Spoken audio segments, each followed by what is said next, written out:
Assalamualaikum warahmatullahi wabarakatuh. Selamat malam, selamat datang di podcast Rura Aurea. Oke, sebelum memulai podcast pada malam hari ini, perkenalan terlebih dahulu ya.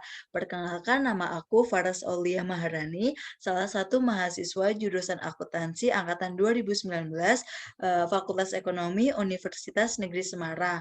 Sebelum memulai sesi podcast pada kali ini, tujuan podcast yaitu membahas topik yang cukup menarik terkait dengan pemanfaatan e-commerce dalam kehidupan keseharian.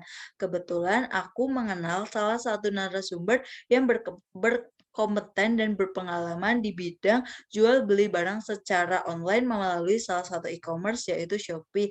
Oke, di sini saya akan mengundang narasumber yaitu Ratna Ayudiastari. Hai Ratna. Hai. Oke, Ratna, silakan memperkenalkan diri terlebih dahulu. Ya, oke guys. Perkenalkan, nama saya Ratna Yudiastari. Saya merupakan salah satu mahasiswa Universitas Jenderal Sudirman. Mungkin cukup itu aja perkenalannya. Oke, kira-kira apa kabar Ratna pada hari ini? Alhamdulillah, kabar saya baik. Alhamdulillah. Oke, karena kabar Ratnanya baik, apa aja sih kesibukan yang dilakukan akhir-akhir ini? Kalau akhir-akhir ini menjalani perkuliahan, sedang mengerjakan skripsi atau tugas akhir, dan saya juga sedang menjalankan bisnis kecil-kecilan yang sudah saya bangun sejak lama. Itu aja sih. Oh, oke. Jadi Ratna kesibukan akhir-akhir ini itu selain mengerjakan skripsi sebagai tugas akhir kuliah kampus, Ratna juga menjalankan bisnis kecil-kecilan, begitu ya? Ya betul, gitu. Oke, cukup sekian perkenalannya. Kita akan lanjut ke sesi diskusi, sesi podcast atau sesi wawancara. Di sini kan Ratna sudah menyinggung nih terkait dengan bisnis kecil-kecilannya. Boleh nggak sih cerita terkait pengalaman pertama, kapan memulai bisnis jual beli barang dan produk apa yang diperjualbelikan? Boleh banget dong, di sini kita sama-sama saling sharing ya. Ya. Kalau misal ditanya sejak kapan sih saya mulai bisnis, sejak kapan saya mulai jualan, pertama kali saya jualan itu sejak SD. Benar-benar pada saat itu tuh SD, saya udah mulai jualan. Di situ saya menjual, barang kecil-kecilan kayak misalkan alat tulis, kayak pensil, penghapus, pulpen, dulu tuh seperti itu. Jadi misalkan saya pergi kemana ke toko buku, terus saya beli pulpennya tuh banyak, 10 atau berapa, entar sampai di sekolah, saya jual lagi ke teman-teman saya, seperti itu sih. Terus itu tuh berkelanjutan loh, jadi kayak apa ya, udah terbiasa seperti itu, jadi sampai sekarang juga sering gitu, saya nyetok barang, entar saya jual, gitu. Oke, berarti emang Ratna ini punya jiwa bisnismen ya, karena sudah memulai bisnis jual beli barang itu dari SD dengan menjual barang-barang yang kecil-kecilan terlebih dahulu ya, contohnya alat tulis. Wah, keren banget nih, Ratna.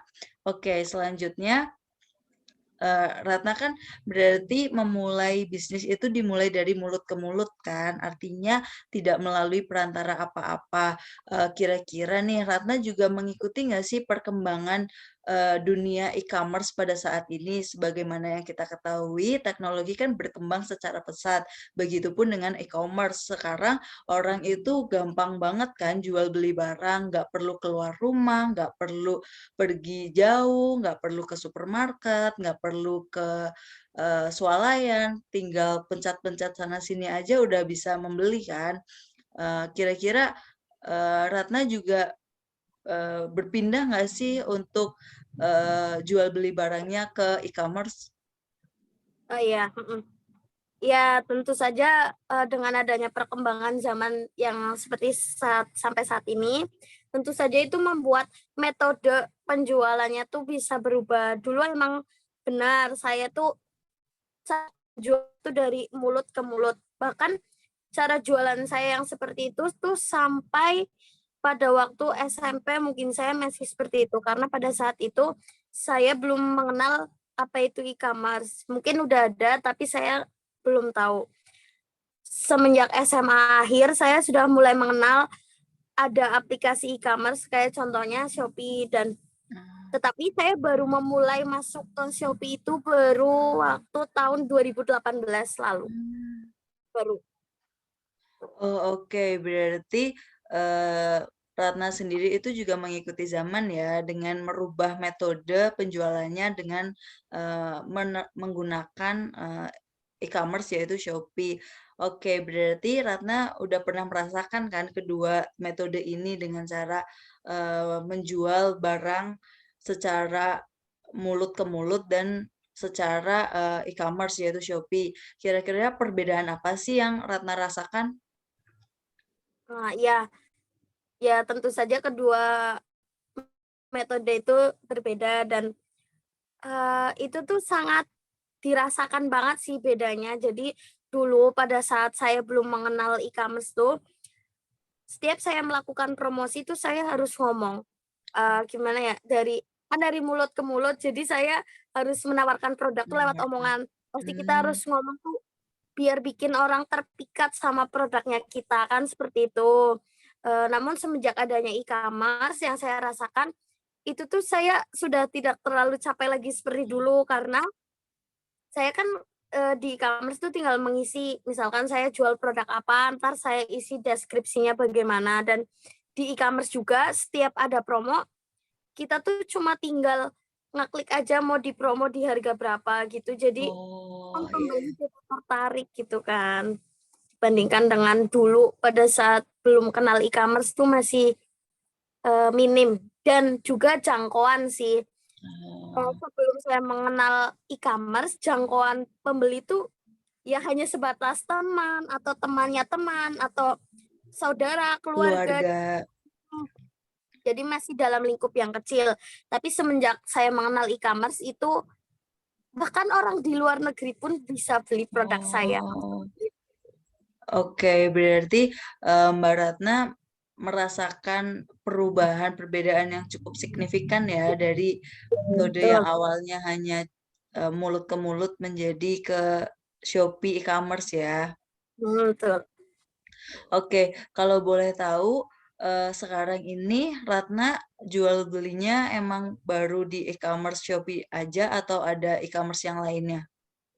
Kalau sampai saat ini, ya saya baru masukin produk itu di Shopee. Oh, Sebenarnya ingin masukin di e-commerce lainnya, tentu saja kan hal ini juga dikarenakan tuh karena pembeli, customer tuh mereka kan pada suka nyaman dengan aplikasi-aplikasi kesukaan mereka iya, kan. masing-masing Jadi lah ya ya, preferensinya. betul.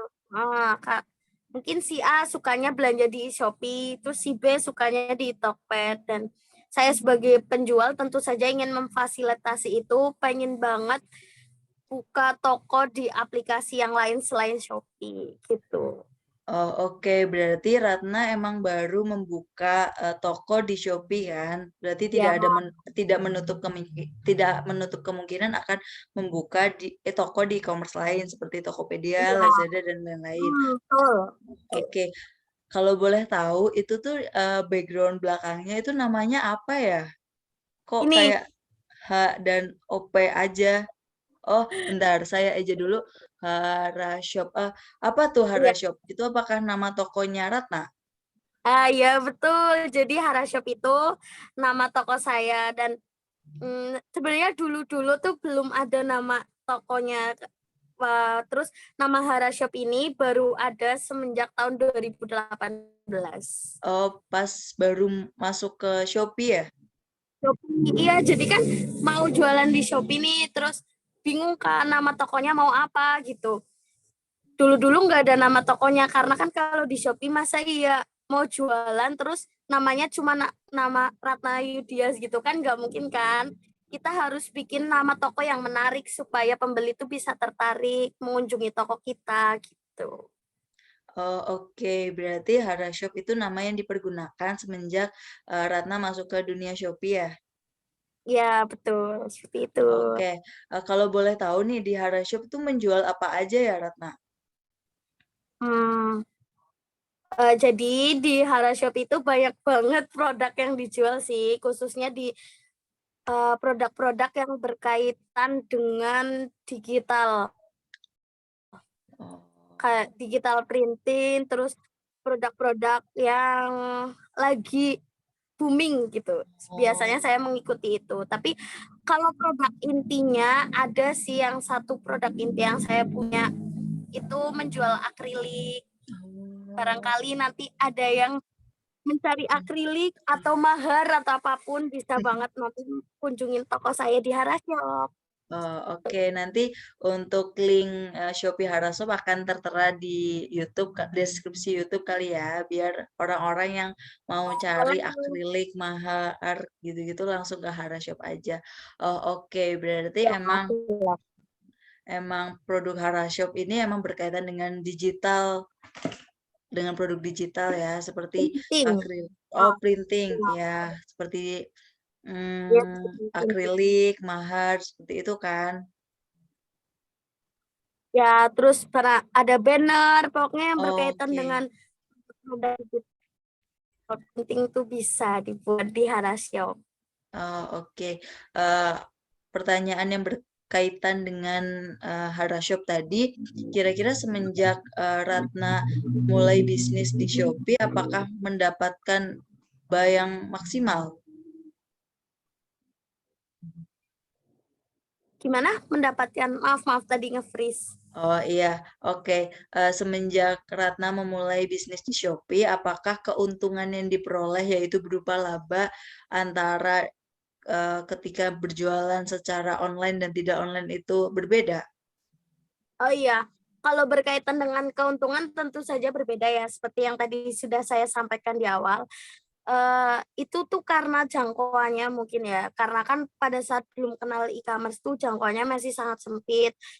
Keuntungannya mungkin lebih sedikit dibandingkan sekarang sudah mengenal e-commerce, karena jangkauannya menjadi lebih luas, jadi keuntungannya alhamdulillah menaik semenjak tahu e-commerce. Oh, oke. Berarti Ratna benar-benar mendapatkan manfaat, yaitu berupa keuntungan yang semakin bertambah lah ya setiap kali menjual produk di e-commerce. Ya. Oke, pertanyaan selanjutnya, kira-kira kendala atau halangan apa aja sih yang sering terjadi ketika melakukan jual beli melalui e-commerce? Alhamdulillah sampai sekarang ini belum pernah saya mengalami kendala apapun ketika saya menggunakan e-commerce. Karena kan semua fiturnya tersedia dan pihak Shopee pun sudah ada tutorialnya gitu. Jadi bisa Oh, dipakai. berarti untuk kendala seperti gratis ongkir, packaging produk, kayak gitu-gitu nggak ada kendala ya? Alhamdulillah nggak ada sih selama saya menggunakan e-commerce. Sampai saat ini belum pernah menemukan kendala apapun. Oh, oke. Kira-kira selama Mbak Ratna melakukan bisnis jual beli produk melalui e-commerce tuh, boleh nggak sih sebutin keuntungan dan kerugiannya apa aja? Kalau keuntungannya banyak banget. Karena menambah laba juga, menambah penghasilan. Terus kalau kerugian mungkin karena biasanya tuh ada beberapa pembeli atau customer yang komplain tuh di pengirimannya sih, karena pengirimannya tuh Hmm, suka agak lama. sama. Tapi kan sebenarnya kalau pengiriman itu bukan tanggung jawab toko lagi kan, karena barang sudah masuk ke kurir, jadi untuk pengiriman lama itu biasanya ya karena kurir atau jasa kirimnya gitu. Oh, oke. Berarti dari Ratna sendiri itu mendapatkan keuntungan yang memang banyak dan kerugiannya pun ya paling berkaitan dengan komplain pembeli aja ya. Ya, tapi nggak setiap kali ada, cuma ya paling itu sih yang pengirimannya lama, tapi alhamdulillah kalau terkait dengan barang nih ya, barang sampai tuh alhamdulillah tidak ada yang rusak, tidak ada yang komplain atau Kak kok barang yang diterima jelek sih, Kak kok barang yang diterima gini-gini, itu nggak ada, alhamdulillah. Oh, berarti, Ratna selama menjalani bisnis e-commerce juga tidak mendapatkan rating dari pembeli itu negatif atau kecil ya? Iya, Bintang bintang alhamdulillah. 1, bintang 2. Iya, alhamdulillah belum ada, jangan belum ada, jangan sampai ada, nggak boleh, heeh. Belum pernah ada yang misalkan ajukan pengembalian gitu, alhamdulillah sampai sekarang belum ada. Jadi semua orderan lancar. Oh, oke, alhamdulillah berarti, Ratna sendiri belum mendapatkan kendala lah ya, karena Iya. rating rating dari pembeli yang kecil atau yang bintang 1, bintang 2, oke. Berarti untuk produksi barang untuk, diperjualbelikan Harashop itu memang, diproduksi di rumahkah atau membuka toko di rumahkah atau bagaimana? Kalau produksi masih di rumah karena belum memiliki tempat yang khusus produksi itu belum. Jadi saya produksi semuanya masih di rumah. Oh, berarti, produksinya untuk di rumah kira-kira, ada berapa orang ya yang membantu, Ratna menjalankan bisnis Harashop ini? Kebetulan saya menjalankan bisnis Harasa tuh nggak sendiri. Saya berdua dengan teman saya, rekan kerja saya. Seperti namanya kan Hara. Hara itu Oh terdiri dari 2 orang. oh, kira-kira kalau boleh tahu 2 orang itu siapa ya, Ratna? Boleh. Jadi kan namanya kan Hara. H Ya. itu singkatan dari Hafid dan Ra-nya itu Ratna Oalah, gitu. berarti emang bisnis Harashop ini dijalankannya oleh 2 orang ya? Iya, betul, berdua. Dan itu mulai sejak 2018. Sebelumnya saya 2018. sendiri. Oh, berarti, awalnya itu memulai bisnis sendirian, lalu di Iya, 2018 memulai bisnis bersama teman. iya, betul. Seperti itu. Oh, oke, di sini jawaban Mbak Ratna sudah cukup, menjawab pertanyaan yang saya ajukan ya. Berarti bisa diambil kesimpulan bahwa, Ratna ini itu mendapatkan manfaat yang berlebih ketika menjalankan bisnis jual beli barangnya itu melalui e-commerce. Oke, eee, kesan-pesannya itu apakah ada yang ingin Ratna sampaikan sebelum, podcast ini ditutup? Kesan dan pesannya sih, eee, ini kali ya, barang pesan aja nih, siapapun yang menonton ini, barangkali nanti ada yang membutuhkan barang-barang yang berkaitan dengan digital printing, apapun itu, nanti bisa dikonsultasikan aja dengan saya, bisa melalui Harashop, nanti bisa dibuatkan, gitu sih. Oh. Oh, berarti sekalian promosi ya pesannya ya? Oke. Betul. Oke, terima kasih, Ratna atas waktunya. Makasih juga udah bantuin, saya menjawab pertanyaan-pertanyaan. Oke, sekian, terima kasih Ratna. Sama-sama. Oke, begitu saja podcast pada malam hari ini. Apabila ada kesalahan kata dan kekurangan, mohon dimaafkan. Wassalamualaikum warahmatullahi wabarakatuh. Dadah.